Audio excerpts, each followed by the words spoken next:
መቸም ናይ ሲዝነ ስራሕኒ ናይ ግርማይ ዓንዶም ስራሕኒ ምስ ህዝቢ ተተሓሓዘ እዩ ምክንያቱ ክልቲኦም ኣብ ስነ ጥበብ ስለ ዝነጥፉ ማለት እዩ ስነ ጥበብካ ናይ ህዝቢ እንታይ ክብል ደልየ ቅድሚ ሕጂ ሲዝነ ዝገበሮ ኢንተርቪው ኩላና ርኢናያን ሰሚዕናያን ንክብርታቱ ከዓ ሰማይ ዝሰቅል ነይሩ ናይ ግርማይ ዓንዶም ከዓ ኣብ ዝሓለፈ ዝገበሮ ኢንተርቪው ሰሚዕናያ እቲ እሱ ዝገበሮ ኢንተርቪው ከዓ ነቲ ናቱ ክብርታት ባይታ ዘነጥብ እዩ ነይሩ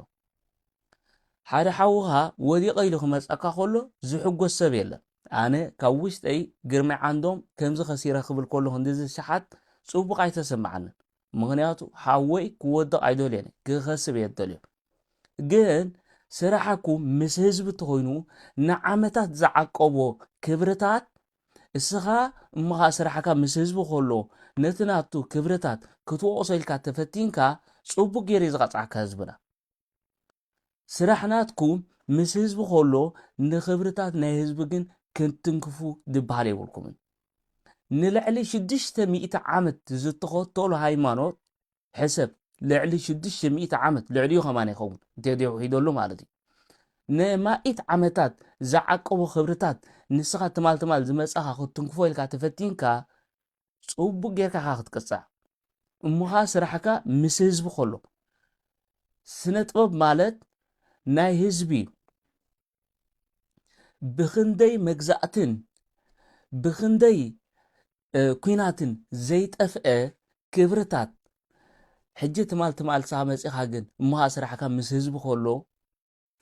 ክትወቅሶን ክተውድቆን እንተፈቲንካ መቕፃዕትኡ እዚ ማለት እዩ ስለዚ ብፍላይ ህዝብና ብሩኽ እዩ ሕያዋ እዩ ግን ብክብርታቱ ዘደራደረ ኣይኮነን ትሩክ ክንደይ ዓመት ገዚኦምና ኢታሊ ክንደይ ዓመት ገዚኦምና ክብርታትና ጥፍኡ ናቱ ቋንቋ ጥፍኡ ህዝብና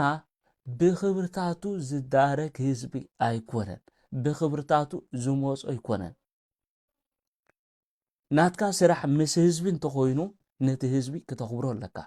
ወላ ንምንታይ ኣብ ላም ዘይኣምን ወላ ንምንታይ ኣብ ውሒጅ ዘይኣምን ንስኻ ኣይኣመንካሉን ስቕ ትብል ኣነ ኣምነሉን እንተልካ ነቲ ህዝቢ ተንቆሮ ትብሎ ኣለኻ ማለት እዩ ኣነ በርቅየ ኣነ በሊሐ እዚ ህዝቢ ዝኣምነሉ ዘሎ ኣነ ክተሎን እንተልካ እቲ ህዝቢ ደንቆሮ ትብሎ ኣለኻ ማለት እዩ ስለዚ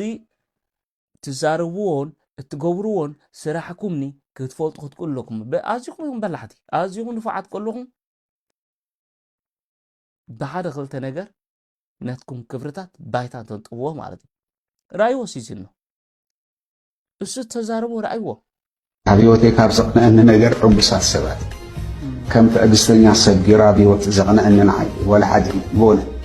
ተሓርክ ሓስቦ ከለኹ ስለከ ዋላት መፅሓፍ ቅዱስ እውን ዕጉሳት እዮም ንምድሪ ዝወርስዎ ኣይዚ ናይ በዓል ከም ዕጉስ ሰብ ጌሩ ዘቕንዓካ ነገር እንታይ ኣሎ አብዮት